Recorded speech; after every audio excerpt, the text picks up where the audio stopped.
Okay.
Hi, everybody. I'm here from Tennessee. Welcome, Tennessee. Hello. Good to have you here with us. Thank you. Thank you. Thank you for Good. coming.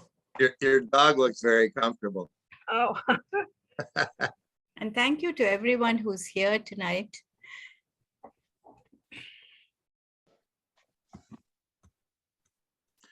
Well, so Sarah, welcome, Sarah.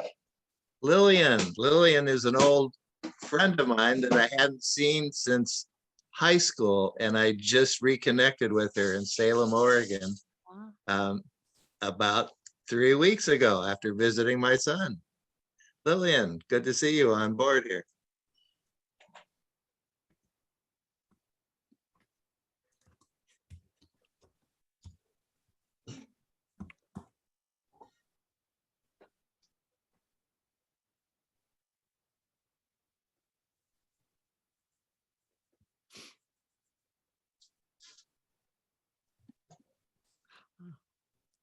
And we have Lori, Joy, Janet, Dana.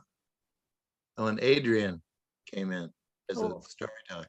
Okay, let me make her a co-host.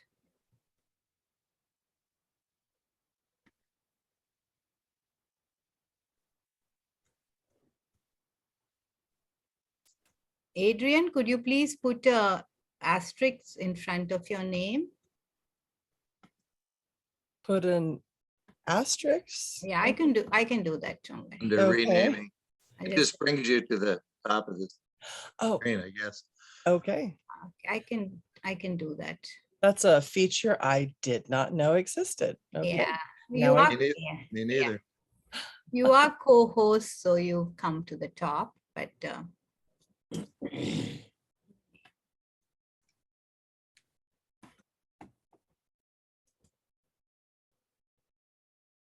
And the order of the tellers is in the chat. you You're let me repost that for people who came late. And Rupa, were you able to find my email? Yes, I did, but I think I got it pretty much, from your bio.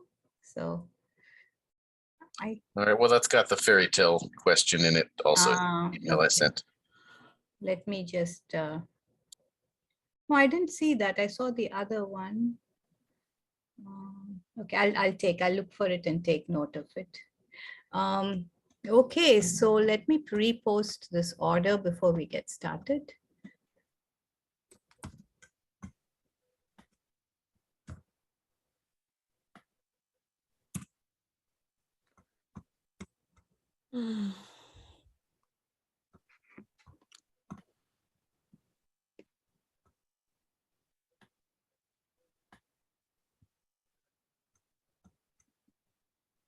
Okay, so let's get started.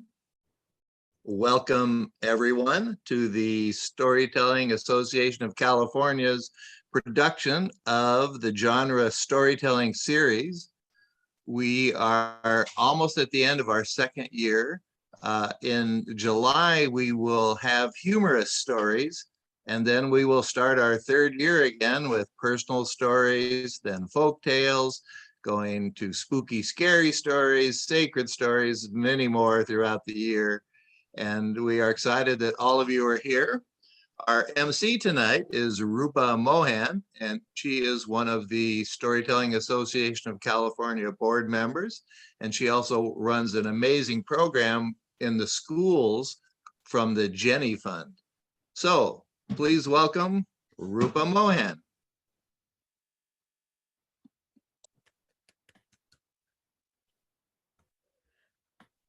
Good evening, everyone, and welcome. We are so happy to see you all. And tonight we shall immerse in the magical world of fairies, goblins, nymphs, maybe some good and evil beings, and perhaps some unknown spirits. We have 7 talented storytellers waiting to entrance us and transport us to our childhood. So sit back and get ready to enter a mystical fantasy land of pure imagination. Our first teller is Charles Kiernan, and he is today our out-of-state guest from Pennsylvania. After retiring from gainful employment, Charles has been performing at theaters, schools, libraries, and art festivals. He is also president of the Lehigh Valley Storytelling Guild. He takes great pleasure in telling traditional fairy tales to audiences of all ages. He focuses on the German, English, and Irish stories collected during the 19th century, such as The White Snake and The Horned Women. I'm curious about that one. In addition, Charles is a fantasy writer, author of A Vacant Throne, and known for his blog, Fairy Tale of the Month. Welcome, Charles, and we can't wait to hear your story. Thank you. I do like to tell the Grimm stories in particular. The Grimms didn't write those stories, they collected them. And they collected over 200 folk tales and fairy tales. The one I'm going to be telling tonight is probably one of the better known of these tales. It's The Fisherman and the Flounder. Wealth that is old is made out of gold.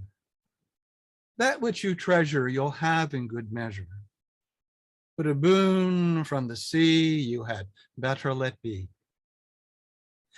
There was an old fisherman and his wife, Isabel, who lived in a run-down, miserable hovel by the sea. The sort of place that when it rained, the water came in to visit, sat around on the chairs. Well, every day the fisherman went fishing. And if he caught something, that was their supper. If not, well, there was always cabbages. But one day he was fishing and he caught a flounder, the largest he had ever seen. But the flounder spoke to him and said, "Fisherman, do not kill me. I am not what I seem. I am an enchanted prince. The sea is now my kingdom. What would it profit you to kill me? I shan't be good to eat. Please, return me to my kingdom. Return me to the sea." "No," said the fisherman, "you need not make so many words of it. I could not eat a talking fish." And with that, he let him go. Well, that evening when he came home, Isabel asked him, "Did you catch anything?" "No, I did. I caught a flounder, but he said he was an enchanted prince, so I let him go." "An enchanted prince? What did you wish for?" "What did I what?" "Oh, you old fool. He was an enchanted prince. He could have given you any wish you wanted." "Oh, what would I wish for? What would you wish for? We live in this miserable hovel. Go back to the flounder. Tell him I want a cottage. I can't do that. Yeah, well, if you want any supper at all. Back to the sea went the fisherman. And he stood upon a rock that jutted out into the ocean, and he saw the sun setting and creating a diamond ripple on the waves. And he called out, "Flounder, flounder in the sea, prithee hearken unto me. My wife Isabel will have her will, and sends me to beg a boon of thee." The water roiled and boiled, and up came the flounder. "Ah, my good fisherman, what does Isabel wish for?" "Well, sir, we live in a humble home." "Oh, it's a nice little hovel, really. But she would like a cottage." "It is as Isabel wishes." When the fisherman went home, there was a cottage, a garden in the backyard, ducks and chicken in the front yard, and a white picket fence all around it. "Well, isn't this pleasant?" "Yes, but it's a little small. Go back to the flounder. Tell him I want a castle." There was no arguing with Isabel. Back to the sea went the fisherman. He stood upon his rock. And now the sun had set, the moon was rising. There was a cloud in front of the moon. He called out, "Flounder, flounder in the sea, prithee hearken unto me. My wife Isabel will have her will, and sends me to beg a boon of thee." Up came the flounder. "Ah, my good fisherman, what does Isabel want now?" "Oh, sir, he says the codgers she would like a castle." "A castle it is." Now when he came home, there was a castle. Great oaken door with long metal hinges and a servant to open it. "Wow, isn't this grand?" "Yes, but it's too bad we can't live here." "Why can't we live here? The flounder gave it to us." "You old fool. Fishermen and their wives don't live in castles. Kings and queens live in castles. And go back to the flounder. Tell him you want to be king." I don't want to be king. I won't be king." "Very well. Have it your way. I'll be king." Back to the sea went the fisherman, and he stood upon his rock. The sea was gray and restless. There was a chill in the air. But the fisherman called out, "Flounder, flounder in the sea, prithee hearken unto me. My wife Isabel will have her will, and sends me to beg a boon of thee." "What does she want now?" "Oh, sir, she says fishermen and their wives don't live in..." "Well, I know you can't do this, but she wants to be king." "King she is." Now when he came back, there was a moat all around the castle, a drawbridge, and guards at the door. And in the main hall, sitting on a throne with a crown on her head, was Isabel. "Are you happy now?" "No." "Why should I just be king? I could be emperor." "Go back to the flounder. Tell him I want to be emperor. I, your king, command it." Back to the sea went the fisherman, stood upon his rock. But now the sea was dark and stormy. Clouds covered the moon. A cold wind blew. Yet he called out, "Flounder, flounder in the sea, prithee hearken unto me. My wife Isabel will have her will, and sends me to beg a boon of thee." "What does she want now?" "Oh, sir, she's not content being king. Now she wants to be emperor. Emperor, she is. When he returned, there was no castle. It was a palace, flags flying from the parapets. An army marched in front, trumpets blew. And in the main hall, there were lords and ladies in waiting. And at the end of the hall, a staircase half a mile high. And there on the throne sat Isabel with a crown that was much too big for her. Are you emperor? Yes, I am emperor. But what good is it? I cannot make the sun rise. I cannot make the moon set. I cannot make the stars come out. Go back to the flounder. Tell him I want to be queen of the universe. I can't. You can't. He can't. Guards, take him away. Well, he was picked up, carried down to the sea and set upon his rock. Ah, but the sea was black. The wind howled, waves ate at the shoreline. And still he called out, flounder, flounder in the sea, prithee hearken unto me. My wife Isabel will have her will and sends me to beg a boon of thee. You must be kidding. Oh, sir, I can hardly bring myself to say it, but she wants to be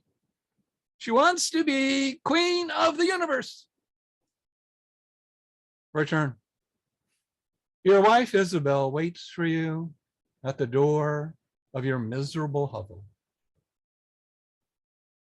Wealth that is old is made out of gold. That which you treasure, you'll have in good measure. But a boon from the sea you had better let be. Fisherman and the flounder. Thank you.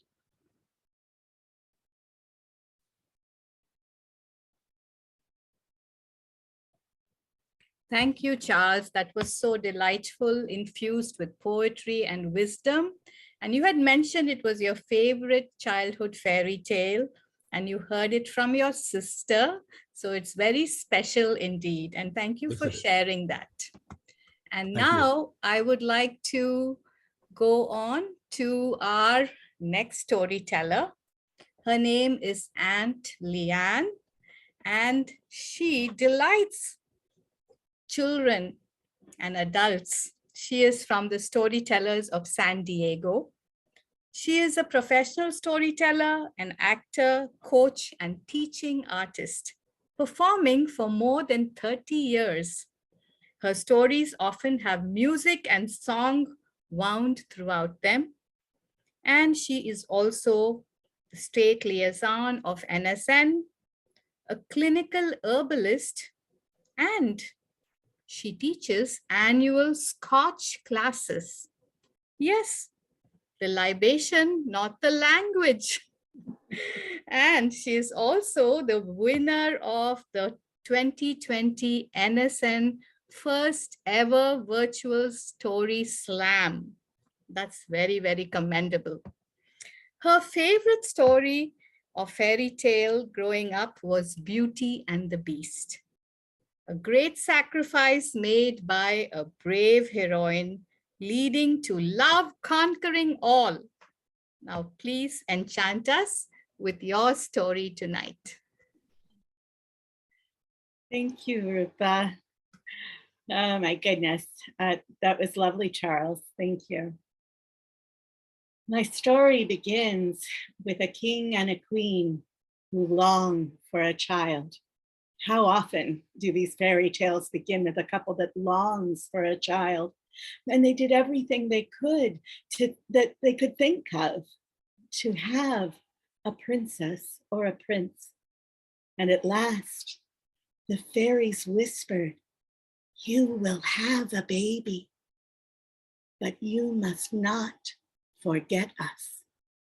And in time, a little baby girl was born. And I don't know if it was because the fairies whispered or in the hustle and bustle of a royal family gathering people together for a naming day, but the fairies were forgotten. And on the princess's naming day, the fairy appeared uninvited. She was strange to all who saw her, dressed all in black, gaunt and old, and teetered up to the cradle to give a most strange gift. To this land this child is tied, but who wants a bairn that never cried? And poof, she was gone. The people were startled. They wondered what had happened. They talked for a little bit, and then they forgot. This princess was so loved, and she was so good. That was what everybody kept saying. Oh, this baby is so good. She's not keeping the castle awake, wailing through the night like we had expected. What a good baby. But by the time she was 3, people had noticed that this princess never cried. And by the time she was 5, they noticed that not one drop of rain had fallen since the princess's naming day. And now people did remember the fairy's strange gift. To this land, this child is tied, but who wants a bairn that never cried. And the king and the queen went to work. They tried to get the little one to cry for 5 years. They tried everything they could, but she didn't. And her mother grew worried about the princess herself. When other children were around listening to sad stories, they would all tear up, but not the princess. She lost interest and got distracted and started doing other things. So the king and the queen put out a proclamation. Anyone who can make the princess cry, and the queen added, without physically harming her, will receive 3 bags of gold. Well, that brought them in. People came every day, and the wisest ones in the kingdom came up and said, we have an idea. If you feed the princess nothing but bread and a tasteless soup, she will surely grow sad and cry. But the princess ate what was given to her and lost interest and got distracted and did other things and didn't seem to mind. Then came a magician from a far off kingdom. He said, I know what to do to make your daughter cry. So the king and the queen brought him into her room and said, do not harm her. He said, I'm going to break her toys. And he threw her favorite doll in the air and the leg broke. And the princess laughed. Oh, that looks like fun, she said. She began to throw her trucks and dolls and toys in the air to watch them shatter. And the wise magician left in a hurry. After that, every day, the king and the queen sent out messengers on white horses to proclaim as loud as they could, anyone who can make the princess cry will receive 3 bags of gold, 3 bags of gold to anyone who can make the princess cry. And on the other side of town, there was a little girl who had been born on the princess's naming day. Her name was Margaret. And she had seen more than her share of sorrow and shed more than her share of tears. Her father had died in war before she was born, and her mother had died in childbirth. She was raised by her grandparents, but this last 10-year drought had meant her grandfather had had to work harder and harder until they lost him, dead in the field. And now her grandmother was sick. Little Margaret tried to take care of her, to nurse her as best she could. She went to the doctor and said, please, isn't there anything you could do for my grandma? And the doctor said, well, there is medicine that would probably help her, but it's very expensive. I will see what I can do. And Margaret may have been little, but she knew that often I'll see what I can do meant that nothing would be done. So she went home and she made her grandmother the very best chicken soup that she could. And while she was preparing that soup, she saw a white horse ride by right outside of her window. 3 bags of gold to anyone who can make the princess cry. 3 bags of gold. 1 bag of gold would be enough for my family for a year and the medicine besides. And then Margaret had an idea. I know how to make the princess cry. She went in to her grandmother and said, Grandmother, I will be back soon and all our troubles will be over. And then she packed up her things in a bag and she set off to the castle. And everywhere she went, people said, Margaret, where are you going? And she said, I am going to make the princess cry. And as soon as she would walk by, people would say, who does she think she is? Smarter than the wisest of advisors? Who does she think she is? She's just a little girl. And even when she got to the door, to the gates of the castle that were guarded by those soldiers, they said, no, we are not going to let you in. You're just a little girl. We will not let the king and queen be so disappointed. But the queen happened to be walking by at that very moment. And she saw the little girl on the step and she invited her in. And when she heard that Margaret really thought she could make the princess cry, she brought her up to her room. 5 minutes alone with the princess. And so she had Margaret go into the door and closed it and ran to find the king and came back, and both of them pressed their ears to the door to hear what was going on inside. And they heard the strangest noise, thunk, thunk, thunk, and then sobbing. They quickly pushed open the door and looked inside, and there was the princess and Margaret, both with tears streaming down their faces, holding large, sharp knives and chopping onions. The king and the queen came in and laughed and joined the princess and Margaret laughing and crying. And then they heard it, the sound of rain on the castle roof, and the sound of cheering from the wet streets below as the people gathered. And that is the story of the princess who never cried. And I warn you all, pay attention to the fairies. Thank you, Aunt Leanne. That was so delightful, and I loved your singing as well. And I'm going to go start chopping a lot of onions. We could use the rain here. Thank you. Yes. Thank you so much. And now let's go on to our next storyteller, Adrienne Lowry, coming from the Inland Valley Storytellers. And she is a writer, editor, singer, and a college professor. But guess what? She's been telling stories ever since she wrote her first story for her Girl Scout troop newsletter in 5th grade. She has continued to do so with every classroom of students she gets.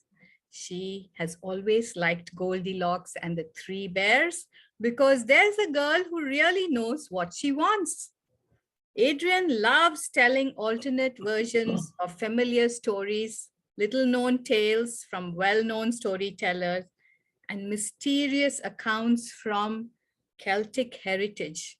Today, she has chosen a story which will weave together some of these elements and more. Methinks she will weave some magic for us. So here is Adrienne.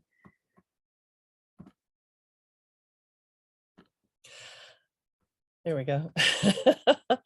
Hello. Well, I think we are on a princess theme because I want to tell you about a woman who lived with a son and a daughter many years ago. And one day when the mother was feeling very ill and at death's door, she called her daughter to her and said, "There, I give you this scarf and a comb, and never use another scarf but this one to wipe yourself with, and never use another comb to smooth your hair." And after saying this, she breathed her last. After her mother's death, the girl always obeyed her mother's commands. Whenever she used the comb, many seed pearls and large-sized ones would fall from her head. And when she wiped herself with the scarf, the same thing happened always. More pearls would fall. The maiden related this to her brother, and he advised her to keep all the pearls that fell and string them up in bunches. The maiden then formed 6 long, glowing strands with the pearls she had. And the brother, who was a sailor, told her he would take them and sell them to some king on the next voyage he should make. And so it happened that after a time he embarked and went on, reaching a certain country, he went to the palace to offer 6 lustrous strands of pearls for sale to the king. A servant appeared and offered to take them and show them to his majesty, but the sailor refused. He said, "No, I must present them myself to the king in order to settle about the price." Well, he entered the king's apartment, and his majesty found the pearls to be very precious and very rare, and he paid a large sum of money for the pearls. The young man told his majesty everything when the king asked him how he had discovered such rich, lustrous pearls. The young man told him about his mother, that when she was dying, she gave his sister a scarf and a comb, and that every time she combed herself or used the scarf, many large pearls and a number of seed pearls fell from her head. And the king said that he must bring his sister and present her to him together with the scarf and the comb, and that if what he said was true, he would marry her. However, if it was all false, the young man would die. Well, the young sailor returned home happy and delighted and gave his sister an account of what had occurred. Well, she was very pleased at the result of this interview and resolved to take the scarf and the comb with her and accompany her brother to the said country to marry the king. Before her departure, she informed a neighbor of hers that she was going to be queen. The neighbor asked her to do her a good turn, seeing that she was now going to be so rich and so noble. Would she please allow herself and her daughter to go with her company? Well, the day arrived for the departure, and they all embarked, the maiden, her brother, the neighbor, and the neighbor's daughter. And when they were sailing far at sea, the neighbor gave the maiden a drink of poison. As the maiden became very ill, the brother was anxious for her safety. Every day he came to inquire, how was she getting on? And one day the neighbor gave her such a quantity of poison that the maiden remained like one dead. Heartbroken, believing that she had died, and the brother took her body and with much grief gave her to the sea, as was the custom. After that, he began to lament, saying that he was very wretched and unfortunate now, as his sister had been the center of his only hope for advancing in life. Well, the wily neighbor, hearing this, advised him to pass off her own daughter as his sister to the king and take her to the palace to present her. The brother replied that the difficulty did not consist of that, but that he feared that the scarf and the comb would not act with her as with his sister. So they tested the girl, but no pearls, nothing else ever fell when she made use of them. The neighbor, when she said that it was not to be expected they would work here, that the moment they were in the presence of the king, the scarf and the comb would work then, no doubt the miracle would happen. So they reached the said land, and all three directed their steps to the palace. The young sailor presented his neighbor's daughter, the scarf and the comb, to the king, saying she was his sister. The king ordered her at once to use the scarf, but nothing fell. She combed herself with the comb, but instead of lustrous pearls, her hair fell from her head. The king, being very angry, said to the sailor, "You have deceived me, and now you must go to prison, and afterwards you shall be put to death." At the same moment, a servant who had gone to the beach with his net to catch fish for his majesty's service, on reaching the sea, saw a large whale, which had been thrown onto the beach and was dead. But inside the fish, he saw something moving and heard a voice that said, "Let me out! Let me out of here!" Well, the servant fetched a knife and very carefully cut the skin of the whale, and then he saw the head of the maiden. He continued to slice open the fish, greatly astonished at what he saw, and at last he extricated alive the maiden from the belly of the great fish. He took her with him, but told her she must, for the present, remain shut up in a room of the palace and let no one know that she was there. The maiden told him her story and all that happened to her during the voyage, and how she had been in the depth of the sea and the whale had saved her. The servant, on his part, related to her what her neighbor had been doing at the palace, presenting her daughter under false colors to the king, and all that followed. Sadly, he informed her that her brother was on her account imprisoned and sentenced to die. On reaching the palace, the maiden was locked up in an apartment. She looked out of her window every day toward the prison door where her brother was detained. And on one occasion, as she did so, she saw the little white dog belonging to herself and her brother that he had taken with him on their voyages. And calling out to her pet, she spoke, "Cylindra, tell me how my brother is today." The little dog replied, "He is daily expecting to be sent to execution, and today is the first day the town crier publishes it." The next day, the maiden again looked out the window and again asked her little dog, "Cylindra, tell me how my brother is today." And the little dog replied, "Today the crier publishes the sentence of death for the second time." But the servant who had delivered the maiden, on hearing this, went up to the king and revealed the whole plot against the maiden.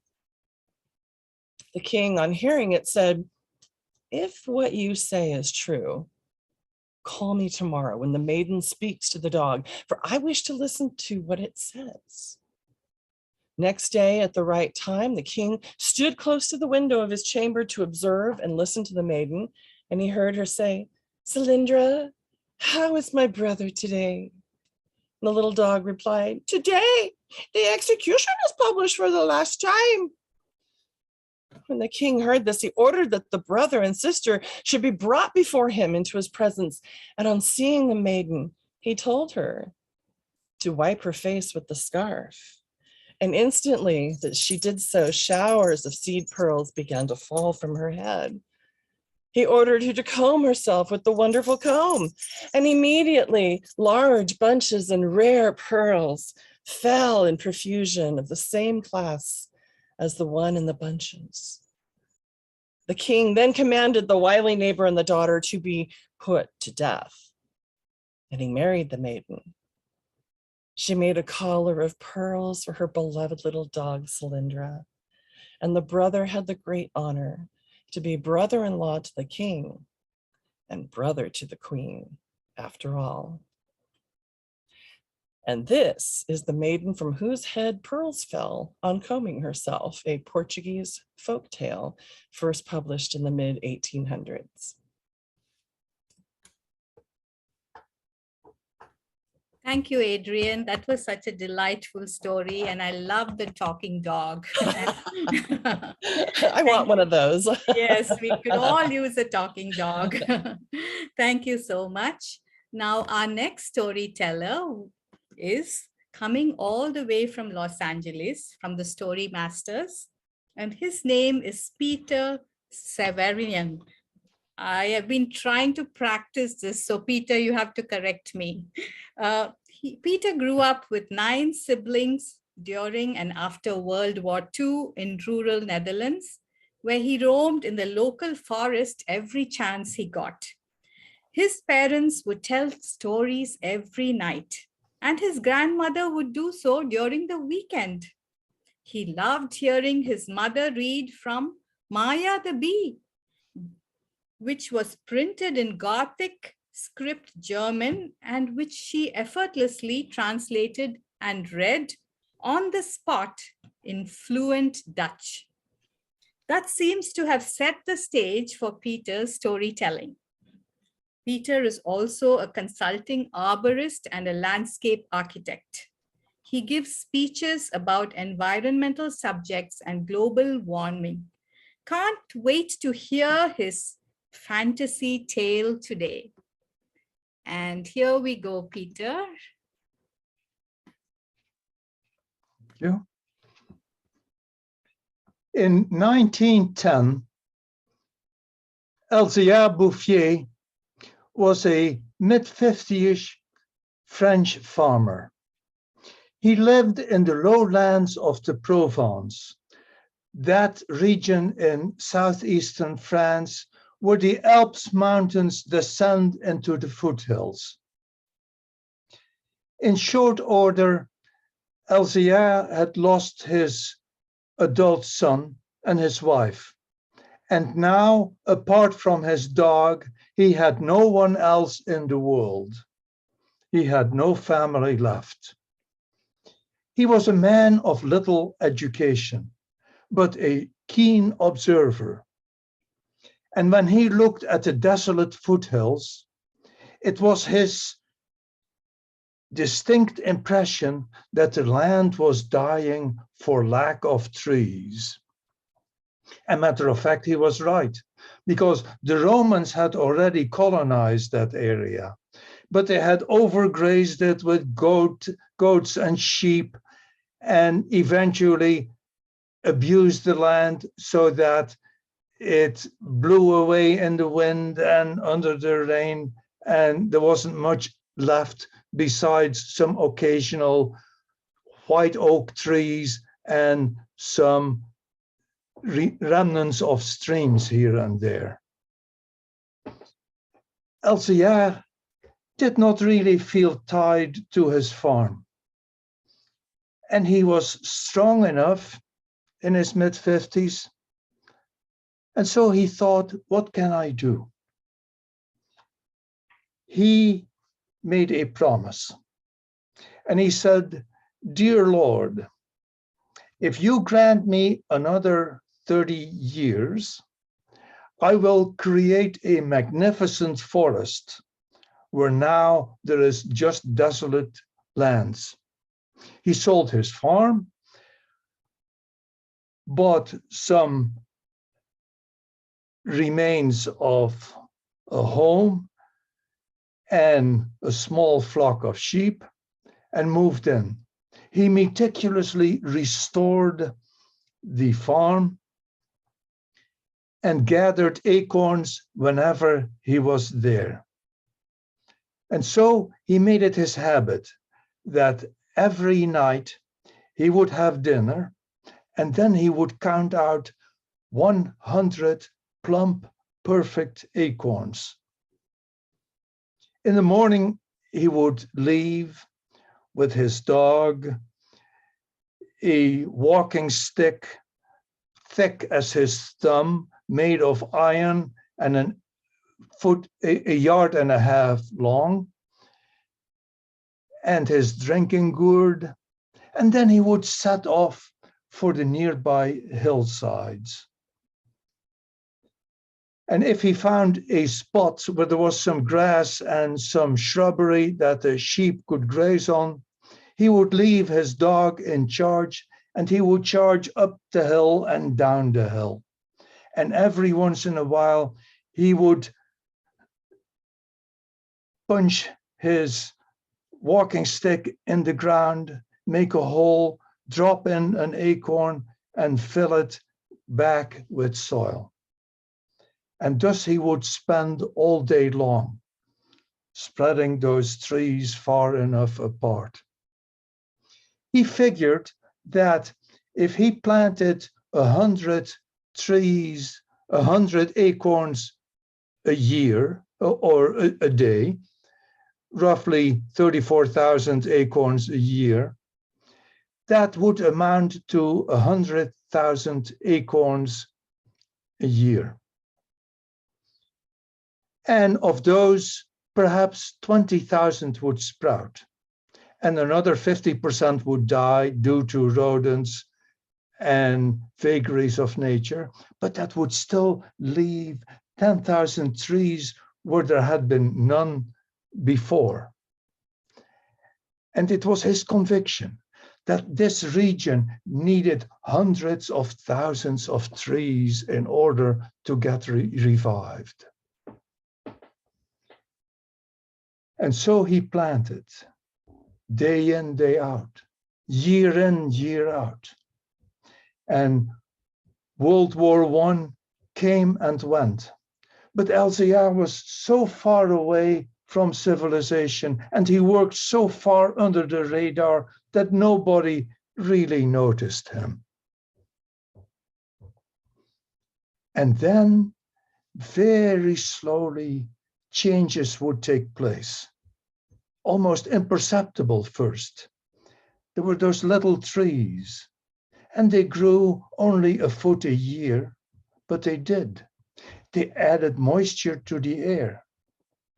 And eventually, streams that had been dry since Roman times now started flowing again, and frogs and fish appeared. Weeds and flowers, grasses, willows, rushes moved in. The region started taking on a different look. And at the end of World War II, that forest now towered above the occasional visitor. And when those visitors asked him if he knew who owned the land, Elzéar said he didn't. And he didn't really care because he wasn't planting for people. He had a pact with the Lord. Word reached the government in Paris that miraculously a small forest had appeared in the Provence. So they sent out a commission to investigate. The commission never even found Elzéar. So they wrote a report that their conclusions, that they weren't really having any solid conclusions. A forestry commission was more successful, and they met Elzéar. They interviewed him,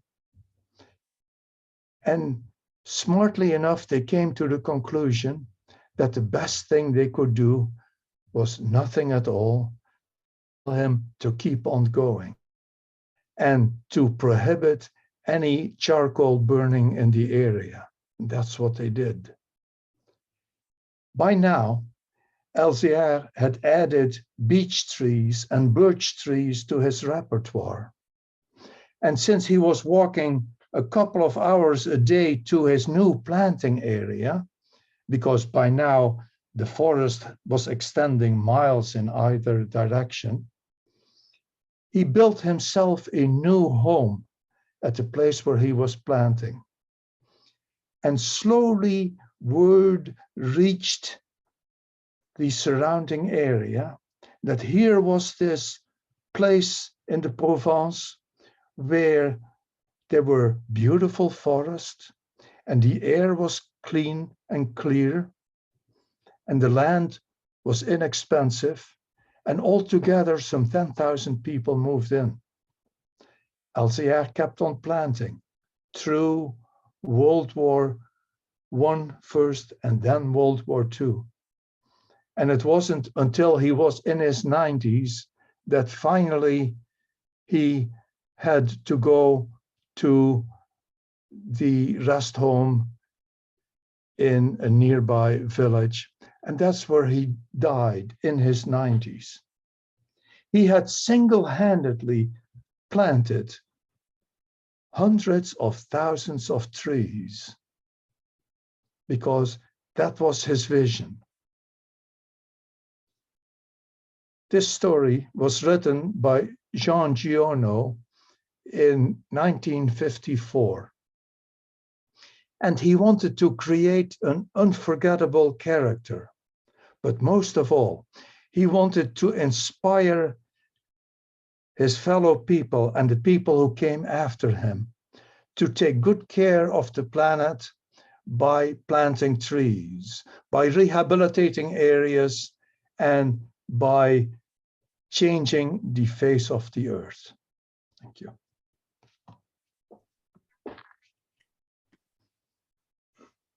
Thank you, Peter. That was a beautiful, inspiring story, and I hope we can all learn from that and do our little part to restore the beauty and glory of nature. Thank you for sharing that. Now let's go on to our next storyteller. Her name is Ramya Srinidhi, and she comes from India, all the way from Bangalore. And she has a master's degree in psychology. She is a passionate storyteller, educator, and performing artist. Along with oral storytelling, she is also a practitioner of kamishibai, the old Japanese way of storytelling with those picture boards. I don't know how many of you have seen that. And I've noticed that she even does her own beautiful artwork to enhance that experience. She is the founder of the Indian Kamishibai Association, and she believes that we are all made up of stories and stories choose their teller. As a young girl, the story of Cinderella was her favorite because there was magic in that story. And most of all, she really wanted glass slippers just like Cinderella. Now on to Ramya. Ramya, where are you? Thank you. Thank you so much, Rupa. I'm right here. We don't see you, Ramya. We don't see you. Can you spot me? Yeah, I spotlight you. You have to turn your the one camera. with the star I'm waving? Oh my God. You have to turn your camera on, I think. It's One second. yeah. She has two boxes. One of them Am I was visible now?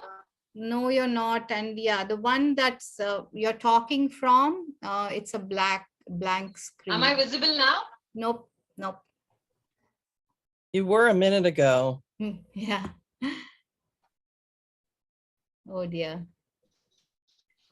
This is. Do you want to work on it and then come back? Is this better? Can you see me now? No, we just your black screen. Okay, you want to work on this? Nobody can see me, is it? Yeah, nobody can. We can just hear you, and we want to see you. So maybe let's give you some time to fix this while we go. Let's go to our final storyteller. Not final, we have two more. So let's go to the next storyteller, David, and give you some time to come back. Okay? Okay, Okay, I'm going to do that and give a little intro about David. Oh, you're back. Okay, do you want to tell now? I'm back. Okay, great. Yeah. Is that fine now? Good. Okay, I'm so sorry. Technical glitches. We have all learned to live with it now. Thank you so much, Rupa, and thank you, Peter, for the wonderful story. So the story I have for you this evening, and of course, morning for me, is from the Brothers Grimm collection, the lesser-known story. It's called The 12 Windows. Of course, I have adapted it to my performative style of storytelling. So here it goes.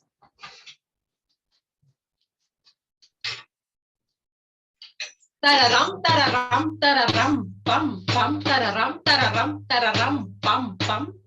Tararam, tararam, tararam, pam, pam. Welcome all of you, young and old, for a performance you have never beheld. Some of the acts may seem a little bold, but trust me, they're worth their weight in gold. Hello, everyone. Come on for this performance. Look, watch my monkey walk the tightrope. Watch him climb this little pole.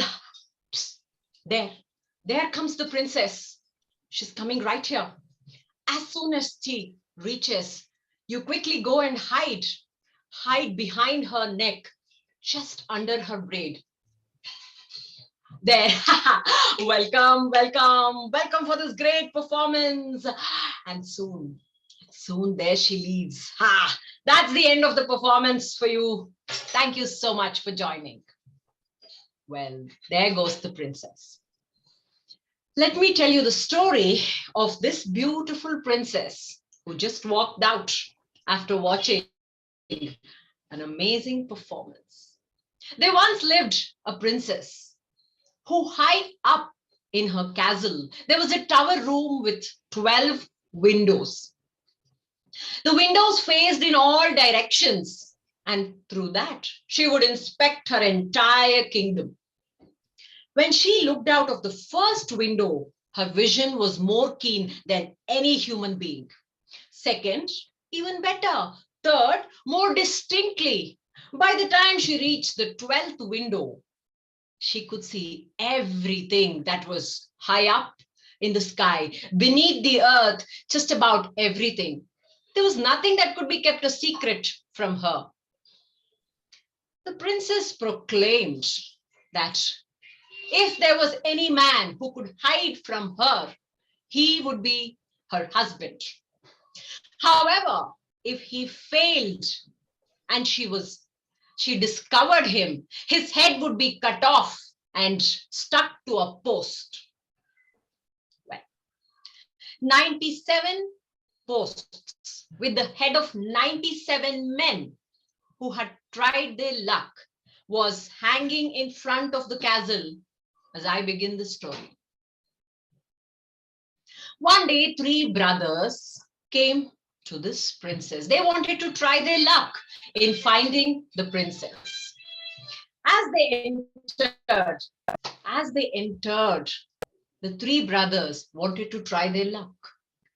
The first one, of course, thought that he could hide under the earth. He dug up a huge pit he got right into, covered himself with dirt and sat there. The princess went to her tower, not the first, but in the second window, she could distinctly see him. He was pulled out, his head cut off, and he was on the 98th post. The second brother thought he could walk as far as he could. He climbed the tallest mountain, went into the darkest of the cave, covered with a huge boulder, and he sat there. The princess went to her tower, not the first, second, third. But on the 4th window, she could spot him. He was brought out, his head cut off, and he was on the 98th post, 99th post. Well, the third brother, the youngest of the 3, was charming. He was very handsome. He went up to the princess and he requested her. He asked her if he could get 3 chances. If he was spotted in the first 2, of course. Well, since he asked the princess very politely, and I told you he was very charming, she agreed to give him 3 chances. Well, the young man came back and he sat down to meditate, to think of a place where he could hide. Growling sounds started to come. Well, that was his stomach. He was very hungry. So he took his bow and arrow and set out to the forest to find something to eat. As he was meandering through the woods, he saw a raven flying high up. He picked his bow and arrow, about to shoot, and the raven cried out, "Stop! Stop, don't shoot. I could be of help to you." He lowered his bow, the raven flew away. He continued to walk. He reached a pond. There he saw a huge fish which had come up to get some air. He was about to shoot the fish and the fish called out, "Stop, don't shoot. I could be of help to you." He lowered his bow. The fish swooped into the middle of the lake. He continued to walk there in the forest, deep in the forest. Ow! He heard a fox in great pain. He went up to the fox. "Please remove the thorn from my leg. I'm in great pain," called out the fox. He removed the painful thorn and the fox was fine. He said, "Thank you, and I will remember your help." And quickly he jumped and flipped and disappeared into the woods. Probably that day the young man just slept, eating some fruits and berries. Well, the next day he was supposed to hide. He walked into the forest, not knowing what to do, where to hide. There he spotted the raven again. He said, "I have helped you. I have let you live once. Now you tell me where you can hide me so that I will not be spotted by the princess." The raven circled, thought for a while, swooped down, picked up the young man, and she took her to the nest. She broke open an egg. She put him inside and covered it up, and she sat on the egg. Well, the princess went to her tower. First, second, third, fourth. From the fifth window, she could see this young man sitting in the nest. He was brought out, the egg open, and there the young man jumped out. "You still have 2 chances," she said. He then walked up to the pond. There he looked, he called for the fish and he said, "I have saved your life. Now you give me an idea. Where can I hide so that the princess won't spot me?" he said. The fish came up, swirled once, and swoop, she swallowed the young man, took him into the bottom of the lake, hid behind the biggest rock, and now he was sitting inside the stomach of this huge fish.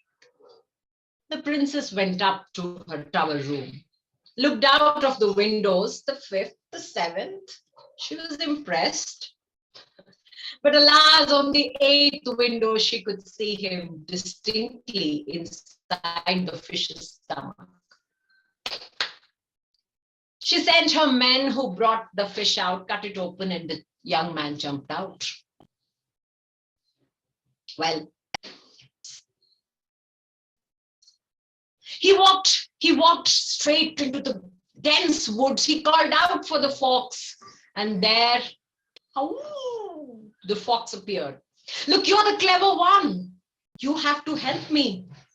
I have helped you once. Now, where can I hide so that the princess cannot see me?" he said. The fox thought for a while, and soon he jumped and flipped in mid-air, and he landed as the animal trainer. He had the special skill to do that. And soon he asked the young man to flip and jump, and the young man landed as a small, tiny flea. The fox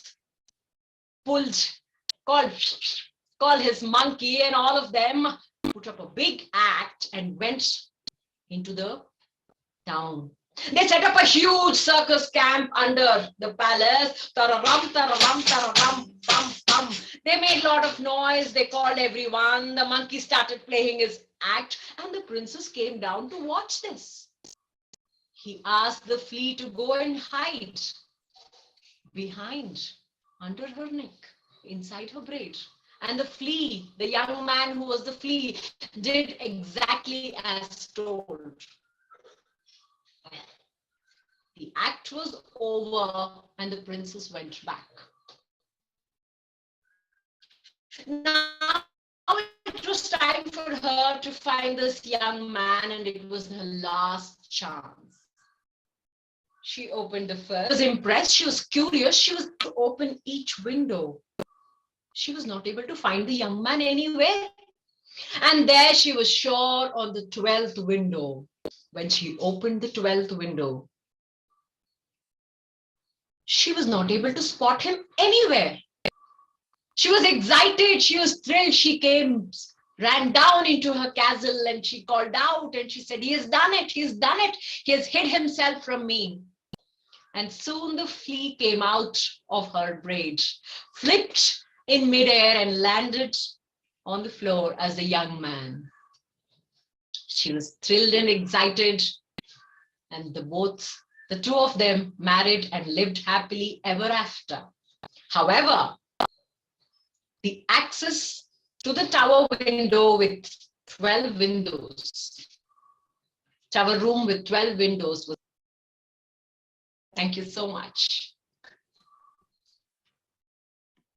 Thank you, Ramya. That was very expressive and beautiful. We lost you every now and then, but it added to the mystery, and your voice carried your story. So thank you. And now we shall go on to our next storyteller.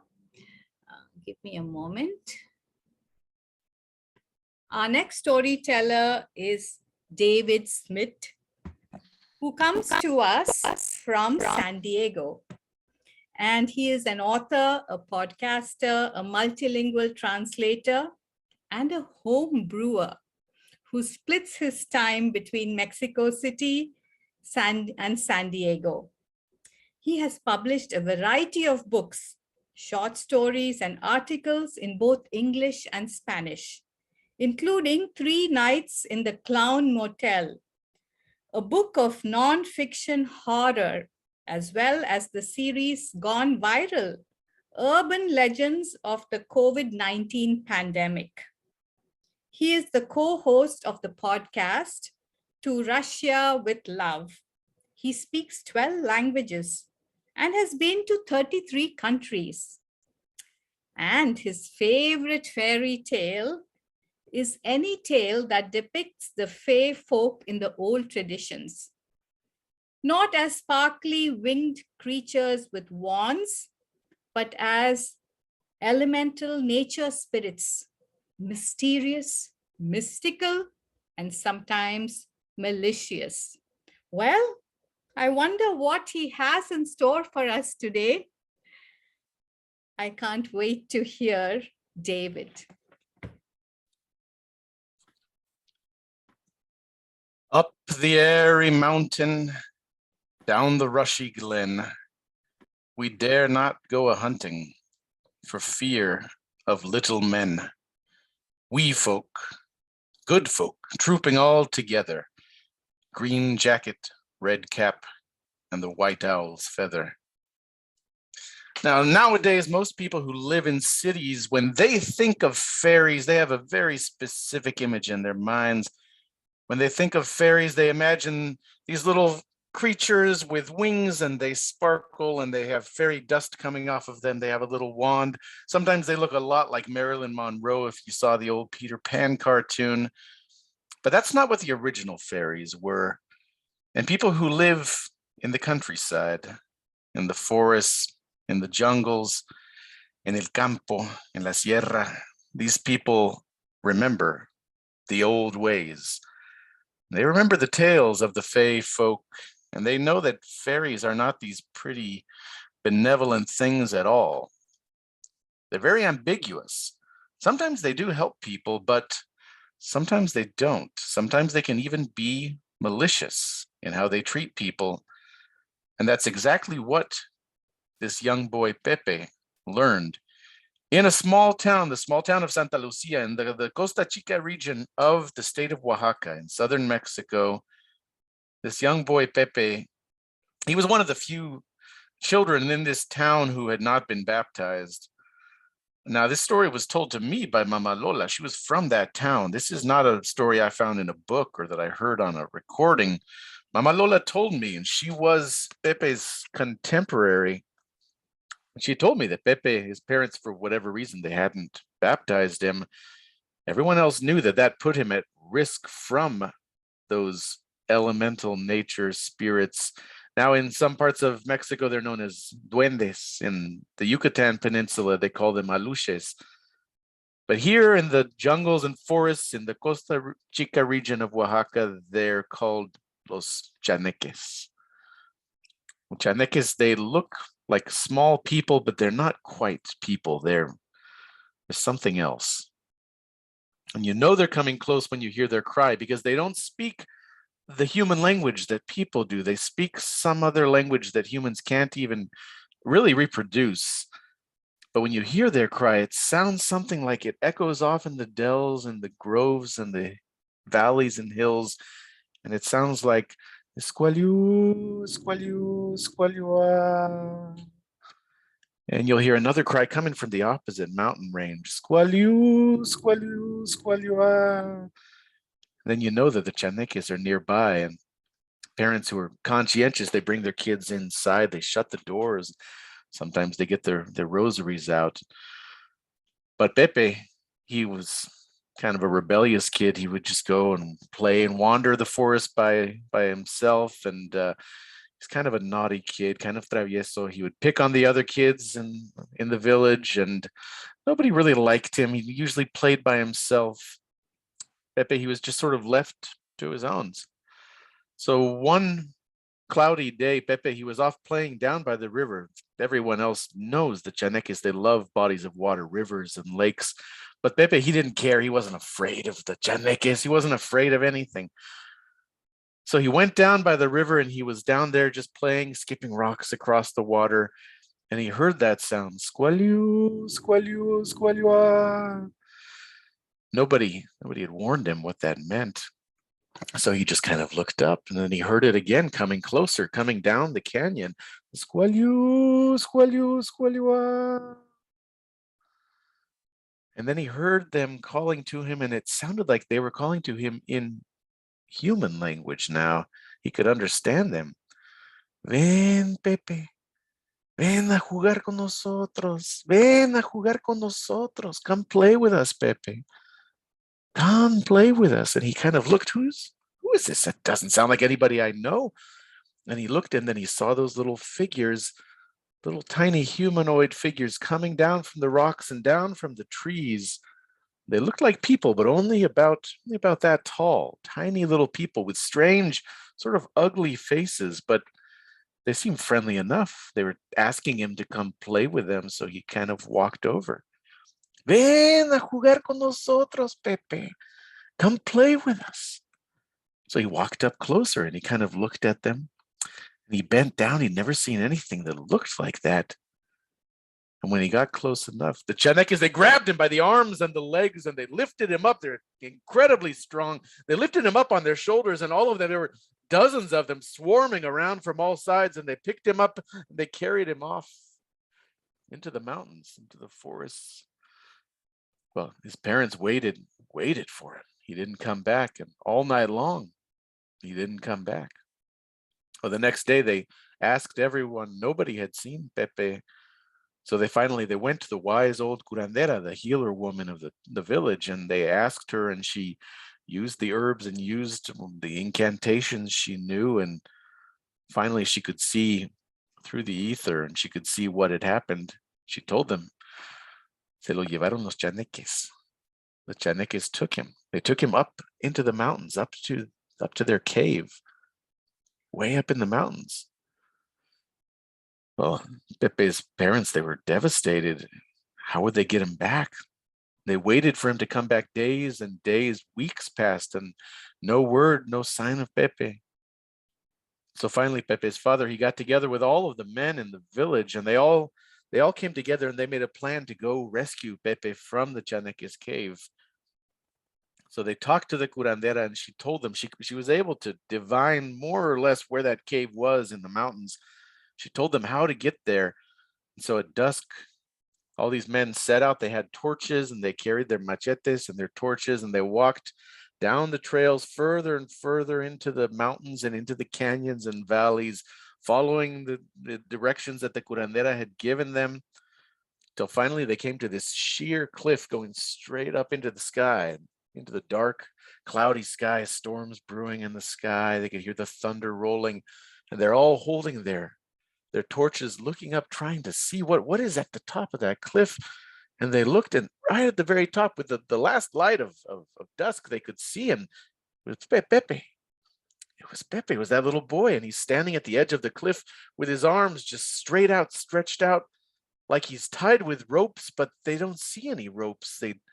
There's no trees or anything, but some unseen force is holding Pepe's arms out like a magnet, and he couldn't bring his arms down. They called out to him, "Ya, Pepe, bájate!" And he just looked at them. They could see his fear on his face, but he couldn't move. He couldn't come down. And then they saw them. They saw the chaneques crawling all over the rocks, these hideous little creatures crawling all over Pepe, crawling up on his shoulders, these creatures, and they could hear the squalio, squalio, almost mocking them, mocking the humans for trying to get back there, one of their own. And those chaneques, they're just crawling all over the place. And so the men, they got brushed together and they set a fire. And the chaneques just sort of looked down and smiled with those long, sharp white teeth. They weren't afraid of the fire. But then Pepe's father, he brought copal, that sacred ancient copal incense, that incense that was holy to all the ancestors long before the Spanish ever came here. And they put that holy copal incense on the fire. And when that holy smoke started to rise up to the top of that cliff where Pepe was, they could hear shrieks, squeals, screams like a wounded animal. And those chaneques, they started to scatter. They all went scattering every which way, and eventually it was just Pepe standing up, and he was able to bring his arms back down again. Well, the men, they got some rope and they climbed up that rock, and they got Pepe. They brought him back down, and seemed like he had been eating. He seemed like he didn't seem sick, but then they spoke to him and he didn't speak back in any human language. He spoke back in this strange chattering sound. It was the language of the chaneques. He'd forgotten how to speak like the humans from the village. He could only speak like the chaneques. They brought him back home, and days and weeks passed, and Pepe, he wouldn't speak to people. He wouldn't understand people. He spoke this chaneque language back to them. His parents were starting to think that they lost him for good. They thought his soul, his essence, it would never really come back because he'd been taken by the others, by the chaneques. And then one day his mother was making the tortillas, cooking them up on the comal over the fire. And she asked Pepe, she just asked him if he was hungry. And he looked with this look of recognition. Sí tengo hambre. Yeah, I'm hungry. He'd come back. He was taken by the others, taken by the chaneques up to their cave, but they managed to bring him back again. And they learned that when the whole village does come together and fights for one of their own, they're able to bring someone back from the brink of annihilation, even if they're taken by the spirits of the forest and the mountains, those creatures that are sometimes good, sometimes bad, those creatures that we really don't understand. And it's best just to give them a wide berth. Up the airy mountain, down the rushy glen, we dare not go a-hunting for fear of little men. The chaneques. Thank you, David. That was fascinating. And I love the happy ending and the power of the mother's tortillas, which brought him back. Nothing like that, right? So now let's go on to our final storyteller, none other than Ed Lewis, who is a of course, as you all know, a board member of SAC and who has been organizing these genres storytellings for the last 2 years. And Ed is a storytelling groupie, self-confessed, who attends many storytelling events throughout the year. He is a retired teacher of young children and a professor, loves telling stories to children throughout the world as Eddie Spaghetti.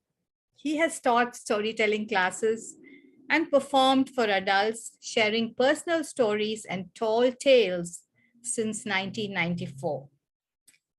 His favorite fairy tale is Hansel and Gretel. He says he can relate to the issue of abandonment since he was adopted, and he can also appreciate how children overcame their obstacles. Power to you, Ed, and please take the stage. Okay, thank you. So I was inspired to develop this story by listening to a master storyteller named Stephen Hobbs from Cornwall, England. And that's been the great thing about Zoom, is that we're able to connect and tell stories and listen to stories from people all over the world. Well, you may have heard of the Bridge to Nowhere from Ketchum, Alaska, from Ketchikan, Alaska, to the island of Gravina. It only has 50 people. It was made famous by Senator Ted Stevens in the early 2000s when he was developing this bridge to nowhere. He was supported by Sarah Palin at that time, who was running for a position as president. Now, that was touted as pork barrel spending. And it was the kind of the start of putting a hold on some of this pork barrel spending. And in 2006, the whole project was defunded. But I'm going to take you back in this story to pre-fame Gravina Island in 1919. And that was the year my mother was born on that island. It only had 100 people, and they all fished the rich seas for salmon. Now, she had 3 brothers and 3 sisters, and the oldest brother and the youngest brother were born in Denmark. They fled a famine in that early 1900s, and they left Denmark, and they tried to get into the United States, but it was closed to those immigrants. So they made their way across Canada and eventually got into Alaska, where my grandfather built boats and settled on the islands. Now, everyone on that island knew each other, and most evenings they were swapping stories on the island in front of a fireplace. And that's where my mother learned to love stories. And one of her favorite stories is a story that she passed down to me and that I am going to share with you in my own way. Deep in the woods on Gravina Island, there were 3 bears that lived in this lavish castle. Their gourmet chef had just prepared their favorite breakfast, organic kale porridge. Now, Papa Bear took a bite of his organic kale porridge and he spit it on the ground and screamed that it was too hot. Yes, you know that part. It was definitely too hot. Well, Mama Bear took a bite of her organic kale porridge and moaned that it felt like the glacier ice that she used in her pina coladas every night, because it was definitely too cold. What was it? It was too cold. Now, Baby Bear took a tentative bite of his porridge, and it was delicious. He scarfed that down in 3 bites, because it was just right. Well, before long, they had left the castle to go on their normal stroll. And of course, they fired their gourmet chef, and they were going out to their happy place where they could meditate and get peaceful feelings again after such a trying morning. But Mama Bear looked at Papa Bear and said, I don't think it's safe for us to go. I mean, did you see the news last night? Lox Goldie has escaped from prison, and she was known as a thief. It won't be safe. Papa Bear went, of course it's safe. I have reinforced the door with 3 huge deadbolts. Nobody can get in there. And so they continued their way out to try to find some more peace in their life. Well, Lox Goldie had been sitting in their golden chariot, and she had heard everything that went on. He walked over to the door, and with one karate kick, smashed open the door off its hinges.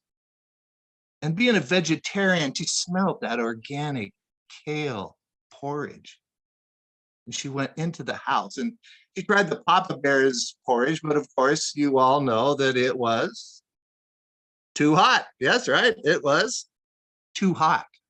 Well, she tried Mama Bear's organic kale porridge, and of course, it was too cold.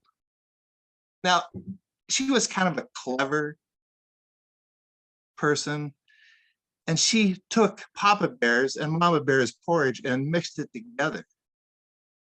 And it was just right. That's right, it was just right. So she ate all of that in one gulp through her delicate mouth. Now, then she went about thieving, which is what she did. She loaded the dishwasher, the furniture, all the kale, the bowls, the silverware, the oats into her stolen U-Haul truck. And then she was kind of tired. You know, she had been through the forest escaping from that maximum security prison the previous night. And so she went upstairs and she saw the baby bear's bed, and we all know that that bed was just right. What was it? It was just right. Well, about that time, the 3 bears had come back and they were in a peaceful state. They had done yoga, they had done meditation, and they saw the door, and they crept up to that door, and they knew that Goldilocks was in there because they heard her snoring louder and louder. Well, they knew exactly what they needed to do. They got in that golden chariot and they took off. And they started a new career in Northern California as organic kale farmers. Now, Goldilocks built up quite a reputation, even for many years. He was always one step ahead of the law. Now, if any of you have a castle, beware.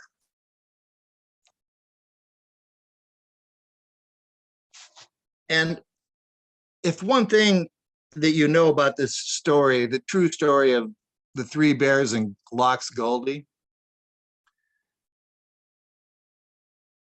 I want you to share it with anyone that you can. And if you do share it, just remember to send your royalty check to Ed Lewis at 2021 Castle Avenue, Gravina Island. Thank you, and I'll expect those royalty checks soon. Thank you, Ed. That was a delightful twist to an old favorite. And you got me really hungry for kale porridge now. Have you tried making that? I will have to try that soon. Okay, now we have come to the end of our wonderful assortment of lovely stories tonight. And I would like to request all the storytellers to show themselves on camera, and also the audience. If you'd like to ask them any questions or share any feedback, please do so in chat, or just tell everyone what you enjoyed. And we have a couple minutes, so let's all share the love here. And if any of you have other events that you'd like to tell us about, please do that. Yes. And I'd like to welcome Lillian Bladeen, an old high school friend that I just reconnected with a couple weeks ago in Salem, Oregon. Yeah. Yeah. Hi, Ed. Hey, Or as you were known to me as Eddie Lewis. Eddie Lewis. That's Eddie right. Lewis. Yes. Thank you. That was just wonderful. I mean, you know, my bedtime's 8 o'clock and I'm still awake. So you guys did a really good job. All Bravo. right. Bravo. Okay, I try to spotlight everyone, all the tellers today, so that Yeah. yeah, you can share. So just unmute yourself and share whatever you like. And it was a fascinating evening, and I loved meeting, you know, the old storytellers as well as the new ones, and of course the kind audience. Thank you, Rupa. Great job emceeing for us. Really appreciate that. My pleasure. Excellent. It was excellent, as always. Thank you, Ed, and everybody who put it on, and the storytellers. Really good. Yeah. And Thank next, you so much. Today my internet connection is totally giving me away. I just don't understand. Anyway, thank you so much. I enjoyed connecting all the way from India. Loved the stories, starting from Charles. Just loved such mesmerizing stories, and you know, the style that you said. Just loved it. So thank you so much, and thank you, Rupa. And next month with the genre storytelling series, the third Wednesday of the month will be humorous stories. So we will have 7 storytellers from our different groups around California, and maybe a guest teller. So if you're interested in that, or anyone who's listening, let your story swap group know. And we do humorous stories, then we go to personal stories in August. September, we will go to folk tales. October, spooky, scary stories. November is dedicated to Telebration.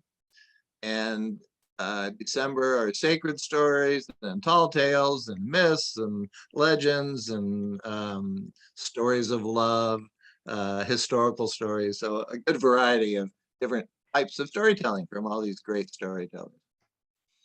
And we'd like to hear new voices. So do encourage your friends, your storyteller friends, to come and share their stories with us. And there is a lot of useful information in chat. So save the chat if you like. You mentioned yeah. You mentioned the Jenny Fund, Rupa, with our. Yeah, we are going to also, we've been trying to take storytelling to underserved schools, particularly in California, Title I schools, and in cases where children have never experienced the magic of storytelling. So where you come from, if you know of any schools that could, you know, make use of this offer, please reach out to me, and I'll be happy to, you know, organize some storytelling either virtually or in person. We could start in the summer if there are summer programs, or in the fall. So we would love to extend this all over California. So please reach out to me if you have any leads, and or even if you like to coordinate this, you know, we encourage people to help us coordinate in your particular area. So anybody wants to say anything? And so, Ramya, you're in India right now. You're connecting from India. That's right. Yeah, I'm connecting Wow, From Bangalore, I think that's where she is. that's From amazing. India, yes. Yeah. That's awesome. It's a wide-reaching group now. The southern part of And Thank Ram you is, so much. I've been telling here in the past also. Thanks, Ed. yeah, Ram is part of the Sacramento Storytellers Guild, where she's told quite a few stories, and Contra Costa Tail Spinners. So she's done quite a bit of storytelling throughout California from India. And I think there's a Yes. reciprocal thing. There's a reciprocal thing going on. So if any of you want to tell on in festivals in India, you're most welcome, and you can get access through Ramya and other storytellers who come as our guests. So it's a Yes, fun. Chennai Storytelling Festival. I think a lot of you do tell. I mean, Eric Miller is very well known in these circles, and every month he has an event on Mondays, and it starts in India in the evening. So it is more like in the morning for people on the west. So a lot of people, even Ed has told stories there. I think I through Eric Miller's story event. So you're definitely welcome to come and tell. And that's a beautiful platform. Only thing it's a Rupa has bit also early. Yeah, told it's me early. this. It's early morning for us. So if you're an early bird, it works out well because it'll be like 6 a.m. in the morning for us. But if you want more information, I'll be happy to connect you with Eric. And it's gone global now, right? We can all tell all over the world and meet people from all over. So yeah, anything else before I close the Zoom room? Yes, Charles? I want to thank Ed for inviting me. It was quite delightful. Yeah, and thanks for producing your blog. That's how I got to know you and find out about you through NSN. Well, it just felt great to have a whole night of storytelling and listen to that variety. I enjoyed myself tremendously. Thank you. You're welcome. Yeah. Adrian, you have something to say? Not at the moment. Okay. No, but thank you. It's been great. I really do always enjoy being able to participate and explore different folk tales from around the world. So That's great. Where are you again, Adrian? I'm in Southern California in Riverside. Riverside, that's right. I knew Yeah. you were not that far from the San Diego folks. but I Right, couldn't right. And Leanne, you want to say something? Oh, sure. I put in a bunch of stuff in there in the chat. Although David and Marilyn McPhee, who's in the audience, and I will be telling live at a mead hall tomorrow night. So if anybody's in the San Diego area, come to Twisted Horn Mead and Cider. We'll get started around 6:30. That's cool. I saw that. Yeah, it sounds like a lot of fun. And David, you want to say something? I was going to say something to Adrian. If you're interested in the local lore around Riverside and the Inland Empire, I just posted in the chat. It's a book that I came across a couple of years ago, Secret Inland Empire. It's got a lot of really cool lore and ghost stories and just strange spots in the Inland Empire. That's not very well known at all. That's great. Was that the Amazon link you put in? Yeah. Okay, awesome. Thank you. No, that'd be great. So San Diego, we've got some famous legends, the Whaley House and the Hotel del Coronado, but the Inland Empire they've got its own really cool lore as well. Oh yeah, I grew up in San Jose, not far from the Winchester Mystery House. Oh, sure. And that is a load of fun. So a lot of spooky stories there. Yeah. Yes. Okay. Yeah, again, it was lovely meeting you all, and thank you for coming, and hope to see you again next month. And till then, take care and keep telling your stories. Bye. Good night, everyone. Night, everyone. Night. Good night.